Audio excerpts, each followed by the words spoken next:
Amazon is one of the most valuable companies in the world. They dominate e-commerce in America, and their controversial CEO, Jeff Bezos, seems determined to take over the world. But despite record sales, Amazon is still experiencing growing pains. The truth is, Amazon has a huge problem.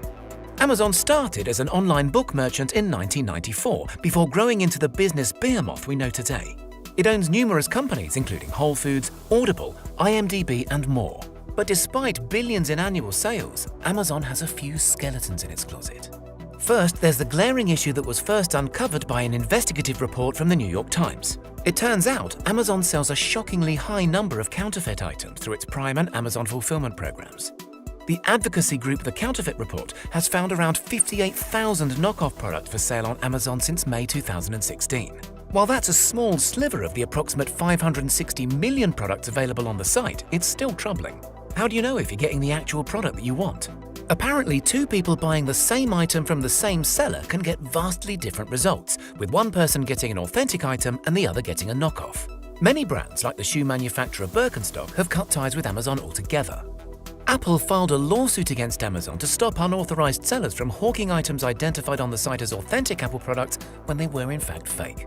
And the problem is severe enough that the government is starting to take notice. If you get a counterfeit pair of sneakers, it's merely an inconvenience. But if you get the wrong dietary supplements or baby food, the results could be dangerous. In April 2020, executives with eBay and Amazon testified before the House Energy and Commerce Subcommittee on Consumer Protection and Commerce about how they're working to sweep up fake and potentially dangerous products before they're sold to their millions of customers. The company representatives emphasized they are willing to work with the government as they step up their various internal efforts. But a bipartisan group of lawmakers questioned whether the platforms are benefiting from legal loopholes and skirting liability as their customers are duped and injured by fake iPhone chargers, children's products, and electronics. The emergence of these unregulated platforms has given criminal enterprises additional means to sell stolen and counterfeit goods to unsuspecting consumers, said Representative Jan Schakowsky. Courts have yet to find Amazon liable for selling counterfeit products on its site because the company has been able to argue that it is a platform for sellers rather than a seller itself. But Amazon did say through a spokesperson that it invests substantial resources into preventing counterfeit products from being sold on its site. In a statement, the company said it has a team available 24/7 to take action on reported violations and has invested significantly in machine learning and automated systems to detect copyright violations. Customers who are not satisfied with the product they receive can get a full refund. Amazon has also joined with brands including Vera Bradley and Otter Products to file lawsuits against companies that try to sell counterfeit goods on its site. According to a vice president at Amazon, every counterfeiter is on notice that they will be held accountable to the maximum extent possible under the law, regardless of where they attempt to sell their counterfeits or where they're located. We are working hard to disrupt and dismantle these criminal networks, and we applaud the law enforcement authorities who are already part of this fight. We urge governments to give these authorities the investigative tools, funding, and resources they need to bring criminal counterfeiters to justice because criminal enforcement, through prosecution and other disruption measures such as freezing assets, is one of the most effective ways to stop them. Despite these measures, Amazon is facing multiple lawsuits from large and small brands that say the company does not do enough to prevent counterfeits from being listed on its website. In 2016, Daimler AG, the parent company of Mercedes-Benz, filed a lawsuit against Amazon in U.S. District Court in Washington state, arguing that Amazon has gained profits by selling wheels that violated Daimler's patents. Consumers trust items listed as shipped from and sold by Amazon.com, Daimler says, and so Amazon should be doing more to detect and deter infringement of patents. It's not a new challenge, nor a small one. A 2017 estimate suggests the global market for counterfeit goods had reached $1.2 trillion, and it takes more than $300 billion worth of revenue away from brands that have to compete with fakes. The US Government of Accountability Office found in 2018 that 2 out of every 5 products purchased online were counterfeit. An estimated 1 out of every 4 US consumers have unknowingly purchased a counterfeit good online, reports the Better Business Bureau. That US consumer didn't necessarily purchase the counterfeit from Amazon, but it's likely as Amazon controls roughly 50% of the online US market. Not only is the e-commerce platform too vast to effectively monitor for fakes, but Amazon is also the biggest e-commerce player by revenue in the world. There are 2 potential solutions for these problems. The first is to streamline Amazon's barcode system so that they are not reliant on third-party merchant barcodes. The way the system currently works, when a customer places an order, Amazon simply fulfills it with any item listed with an appropriate barcode, regardless of the source. The other solution lies in something called Amazon Project Zero. This is a voluntary program that sellers can sign up for where products can be processed and verified for authenticity. The program is still in its infancy, but it may catch on soon. Then there's the issue that many of its product reviews are actually fake.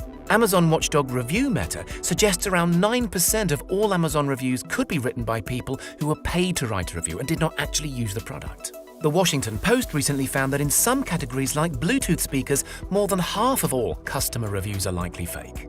Amazon doesn't deny that fake reviews exist on the site, but it does dispute the numbers and claims it's closer to 1%. Basically, an army of faux reviewers get a small amount of money to write a fake 5-star review for a product, paid for by companies hoping to boost sales. Often the reviewers don't even use the product and are reimbursed for buying it. These reviewers can then make an additional profit by returning it to Amazon or selling the item on eBay or elsewhere. There's also an enormous problem with plagiarism through Amazon's Kindle e-readers. Amazon has long been criticized for plagiarism in its ebook store, particularly among users of its self-publishing platform Kindle Direct. In that case, it's protected by the Digital Millennium Copyright Act, which shields third-party platform providers like Amazon from liability so long as they provide a system to receive takedown notices and remove copyright-infringing content.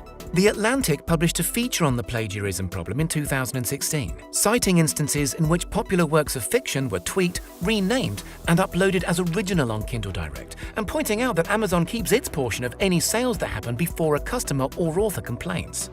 Up until 2011, users of that program could upload public domain books ripped from the free ebook library Project Gutenberg and generate profit for themselves and the company.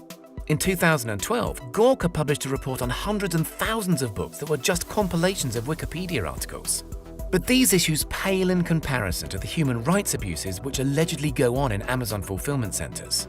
Apparently, employees are not allowed bathroom breaks and are forced to work without pause even if they are pregnant or ill. In fact, in March 2020, New York City began a formal investigation into the potential human rights abuses at fulfillment centers. I've ordered the city's Commission on Human Rights to investigate Amazon immediately to determine if that's true, Mayor Bill de Blasio said. If so, that would be a violation of our city's human rights law and we would act on it immediately. Despite these issues, Amazon still makes almost $300 billion in annual sales. Jeff Bezos' personal net worth recently exceeded $200 billion. Critics were dismayed to see him become the wealthiest individual in human history, while millions of people struggle to get food and basic healthcare. Widening income inequality has fueled efforts to limit the gap by progressive lawmakers, including Senator Bernie Sanders, who this month proposed legislation to tax extreme wealth gains amid the ongoing pandemic. But the fact remains, Amazon continues to do business at unimaginable volumes, and they continue to profit off the counterfeit goods which still plague their site. If you're unhappy with Amazon or worried you might receive a counterfeit product, activists encourage people to buy products from within their own community, supporting their neighbors and keeping their tax dollars local. Only time will tell if Amazon begins to lose some of its legendary brand loyalty.